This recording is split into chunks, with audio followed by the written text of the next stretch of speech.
"Help me, sister," my niece Jenny said with tears in her eyes as she gave me a picture.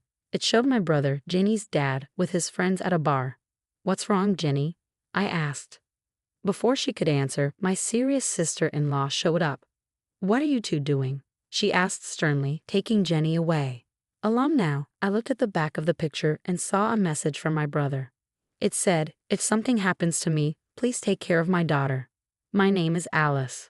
I'm a 32-year-old working in my family's construction company office.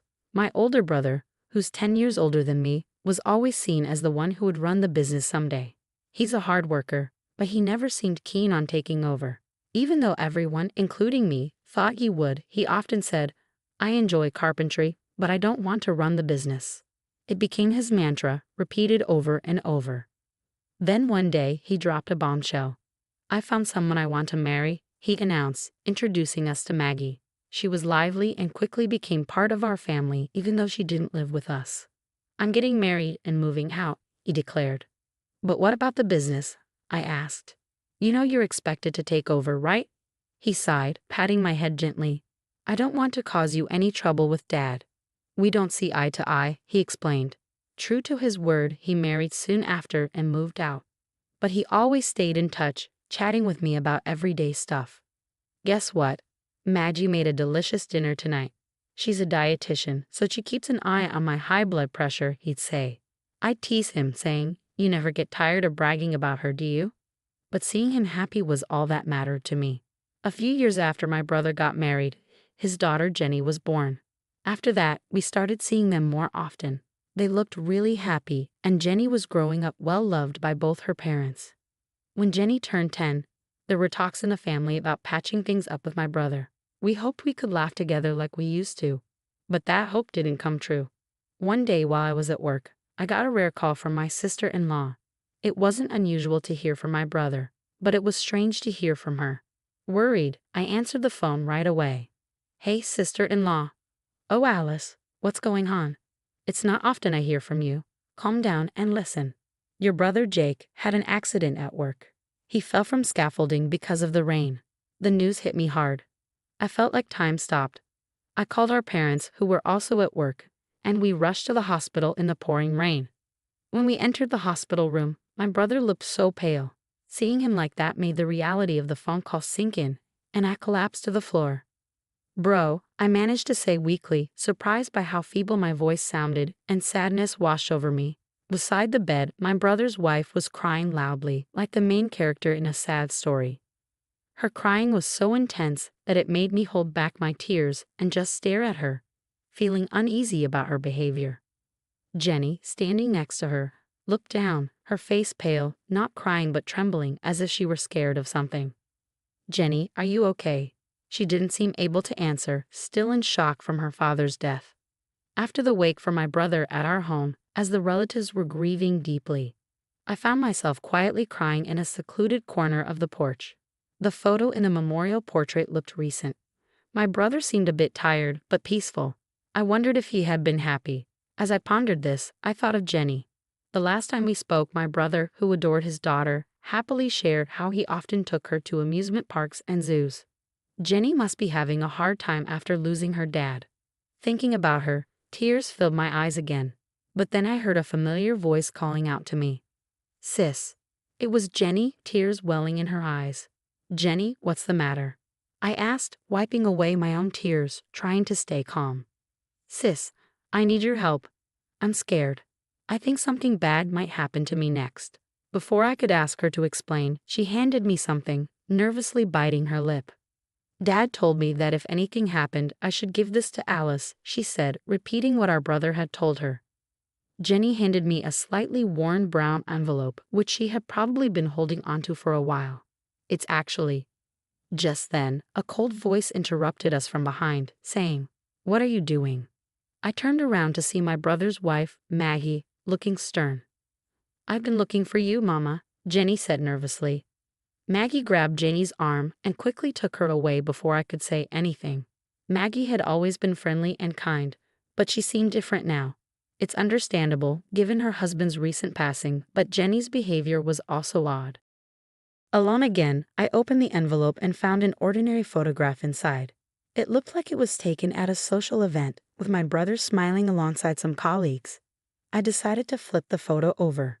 On the back, my brother's slightly angular handwriting read, "If anything happens to me, I want you to protect my daughter."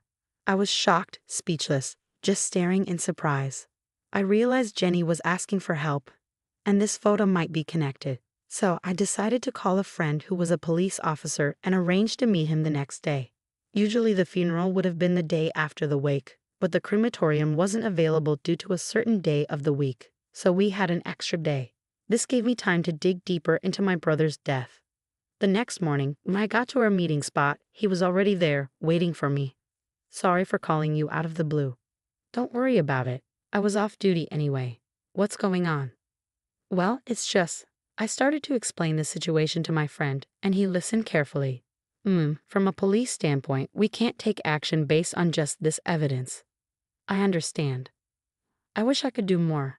But remember, I'm here if you need to talk." "Yeah, thanks. Just talking it through helps me think." Even after saying goodbye to my friend, I couldn't stop thinking about the photo Jenny gave me. No matter how many times I looked at it, the message from my brother remained a puzzle.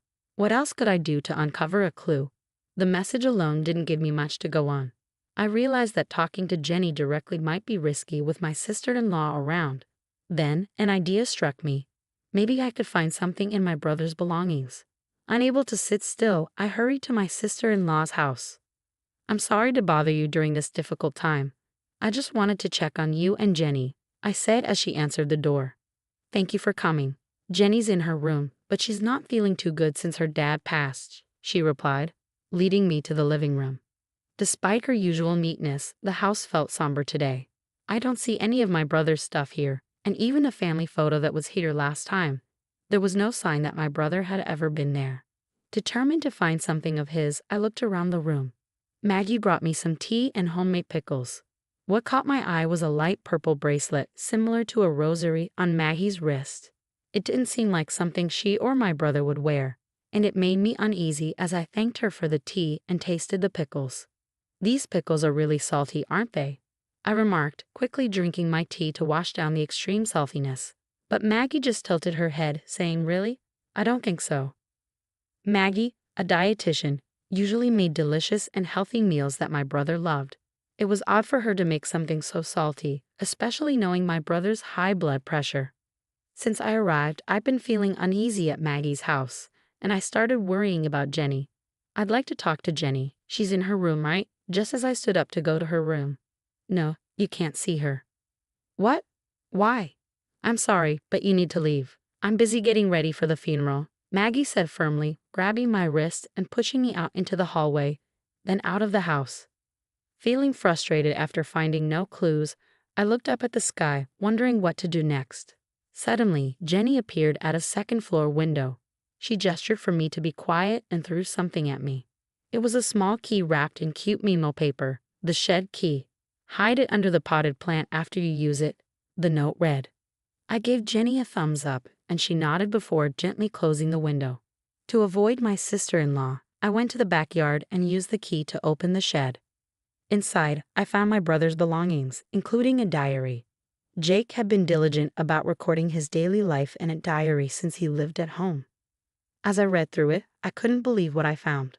The food had become too salty, and even when he mentioned it, Maggie dismissed it, saying, "Trust me, I'm a dietitian," and he couldn't get her to take it seriously. His health had been declining because of it. Plus, he explained why he left that photo. The next day, a crowd gathered at the funeral, including relatives and Jake's colleagues. When Maggie took the microphone to speak, I stood up and interrupted her. "I need to say something," I announced. "Alice, what's going on?" Maggie looked surprised as I walked to the front of the room, ignoring her. "Jake didn't die by accident." My words caused a commotion in the hall, and Maggie's expression turned stern. "What are you saying?" "My husband slipped and fell off the scaffold at work," Maggie protested. "I showed everyone Jake's diary. It's all written here." My sister-in-law, who was usually a good cook, started making heavily seasoned dishes, and Jake's health started to decline. "Isn't it strange, Maggie? Serving salty food to Jake, who has high blood pressure, and insisting he eats it all." "I don't know what you're talking about. I always took care with his meals. Maggie insisted, trying to play innocent. Ignoring her, I presented another piece of evidence. This is a photo Jake left for me. At first, I didn't understand its significance, but when I visited your house yesterday, it became clear. The person in his photo is wearing a bracelet that matches the light purple one you're wearing. As I pointed to the person, everyone's attention shifted there. Mr. Johnson, you and Maggie were having an affair, weren't you? Even though you were a colleague Jake trusted, why betray him like this? As murmurs filled the hall, Maggie glared at me while the man looked pale and nervous. Mr. Johnson was a familiar face to me as well. He had been a good friend of Jake's since they graduated from high school and started working together. He had visited our house many times, and I had seen him wearing the same bracelet as Maggie's when he wiped sweat from his forehead. I'm sure Jake was struggling a lot, knowing that the colleague he trusted was having an affair with his wife, and that he might even be in danger. That's why he couldn't tell me directly, and leaving this photo was his way of trying to communicate. I said to Mr. Johnson, holding back tears. He broke down crying and held his head in his hands. What? A diary and a bracelet can't prove an affair or that I killed my husband. Maggie protested, getting defensive. But I was prepared and continued with the evidence from the diary. There's more. Jake checked your phone, Maggie, and found emails between you and Mr. Johnson. It seems you wrote, Jake is in the way of us being together. We need to get rid of him. That's not true. Whether it's a lie or not, we can easily find out by investigating, right? I challenge. At first, it seemed like you were planning to take advantage of my brother's high blood pressure to harm him through his meals. But that would take too long. So driven by your desire to get married as soon as possible, you approached Mr. Johnson to eliminate my brother in a workplace accident, didn't you? You planned to push him from a height on a rainy day, and if anyone asked, you'd just say he slipped. I never suggested such a thing. He's the one who brought it up. Maggie tried to deflect blame onto Mr. Johnson, pointing at him. He shook his head vigorously, denying it. Mr. Johnson, it was raining on the day my brother died, wasn't it? I asked. He nodded slightly. Usually work would be stopped on a rainy day, so why wasn't it? It was only drizzling, and we had a deadline, so he suggested we continue with the work. I saw it as an opportunity, Mr. Johnson explained. My brother considered you his best friend and trusted you until the end. You know that, I said, addressing Mr. Johnson. There was a collective intake of breath as he bowed deeply towards Jenny, my brother's only daughter. I was led astray by her, and I did something terrible. I'm truly sorry, Mr. Johnson continued to apologize through tears. Jenny looked at him with sadness in her eyes. Meanwhile, Maggie kept denying any involvement. Even at this point, you'll hand over the incriminating emails to the police, right? I asked, and when Mr. Johnson offered his phone, Maggie seemed to finally give up. Then, a police officer friend who had attended my brother's funeral arrested the two of them and took them away. It was a relief to see them finally caught. Afterward, Maggie and Mr. Johnson received long prison sentences. Thanks to the lawyer I hired, Jenny received financial support from a program called the Victims' Compensation Program, designed to help families of victims recover. Jenny was deeply affected by the incident and struggled for a while, but I adopted her as my own, and she's slowly starting to smile again. I've decided to give her all the love I can in place of my brother.